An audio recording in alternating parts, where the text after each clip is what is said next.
인천공항의 공기가 갑자기 무게를 얻던 그 순간 KBS 뉴스 특보의 붉은 자막이 전국의 거실로 쏟아졌다. 화면에는 하나의 얼굴이 아닌 여러 개의 얼굴, 하지만 모두 같은 이름을 가진 한 사람의 실루엣이 겹쳐 보였다. 트로트 왕자 김용빈. 그리고 사라졌던 이름, 최도윤. 특보가 잡아낸 첫 장면은 놀랍도록 정적이었다. 수천 개의 휴대폰 렌즈가 일제히 숨을 죽였고 게이트 B21 앞의 조명은 마치 무대의 탑라이트처럼 그의 베이지 트렌치 코트를 한 톤 더 깊게 눌러 비추었다. 검은 모자, 선글라스, 그리고 잘 담은 입술. 그는 미소 대신 몰아치는 파도를 가르는 듯한 침착함으로 서 있었다. 그때 매니저 박현수의 속삭임이 마치 무대 뒤 휴처럼 들어왔다. 오늘 뭔가 이상해요. 공항 보안이 평소보다 두껍습니다. 그리고 곧이어 귓속을 베는 듯한 무전음이 공기를 갈랐다. 코드 17. 대상 이동 중. 화면 하단의 특보 자막이 커진다. 코드 17. VIP 혹은 테러 경보. 관제의 언어가 사람들의 심장을 두드렸다. 한 줄로 늘어서 있던 팬들의 외침은 순식간에 물결처럼 갈라졌다. 용비야, 사랑빈이야. 환호 뒤에 겹쳐진 불안, 그리고 보안요원들의 팔동작이 만들어낸 보이지 않는 원. 그 원의 정중앙에 김용빈이 세워졌다. 시스템 오류입니다. 잠시만 기다려 주십시오. 직원들은 같은 문장을 반복했지만 그 문장은 위기 감지기의 단조로운 경고음처럼 사태의 심각함만 더 굵게 밑줄 그을 뿐이었다. 화면이 잠깐 흔들린 뒤 CCTV 영상이 삽입된다. 거기엔 또 다른 김용빈이 있었다. 같은 모자, 같은 체형, 심지어 걸음의 박자까지 거의 동일했다. 두 명의 출국자, 같은 여권 번호, 같은 좌석.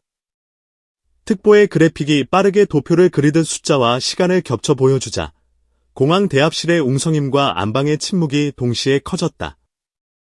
도플갱어, 위조, 그리고 누군가의 의지.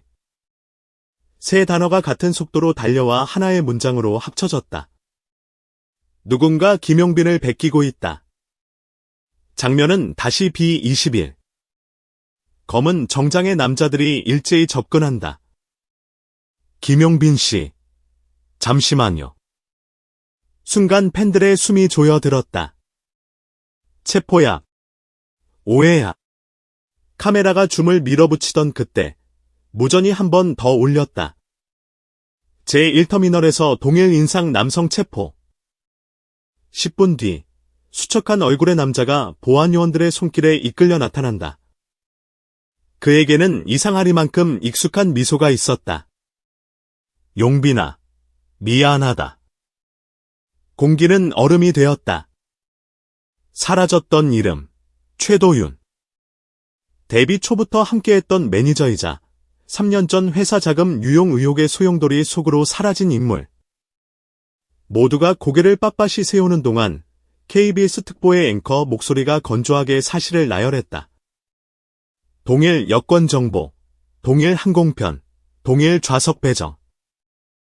그러나 그의 첫 마디는 숫자도 규정도 아닌 관계의 문법으로 시작했다. 그때 내가 우리 어머니 수술비를 냈지? 갚고 싶었어. 직접 말하고 싶었는데 너무 많은 눈이 지켜보고 있어서. 그래서 내 이름을 도용했다고. 공항에 소음이 멎는 듯했고 팬들의 눈가에서 빛이 흔들렸다. 김용빈은 한동안 말이 없었다. 단단히 담은 입술이 서서히 풀리고 어깨의 트렌치 코트가 조용히 벗겨졌다. 그리고 그 코트는 수갑이 채워진 손목 위로 덮였다. 그는 중얼거리듯 말했다. 나는 그 일을 잊었다고 생각했어.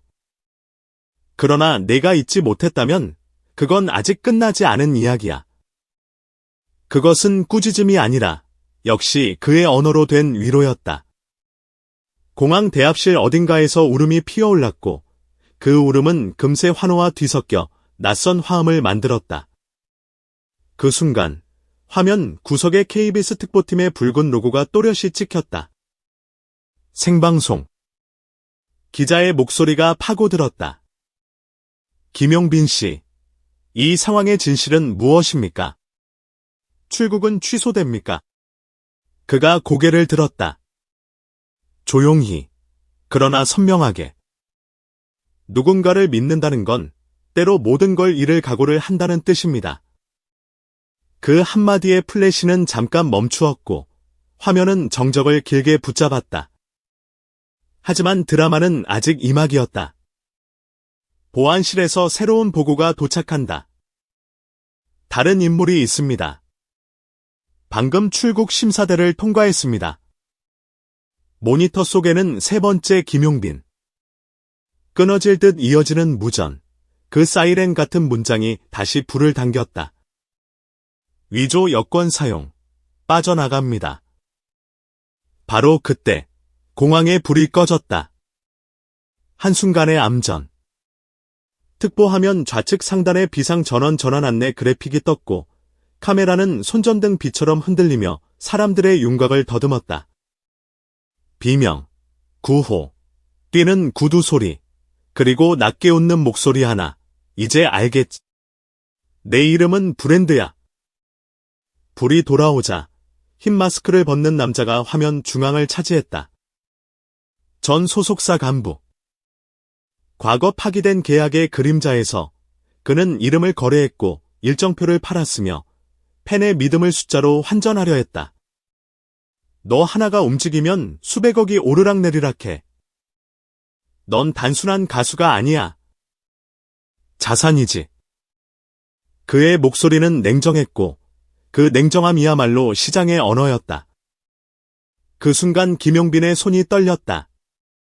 그러나 마이크를 쥔 손은 놓이지 않았다. 당신들은 사랑을 계산할 수 없어요.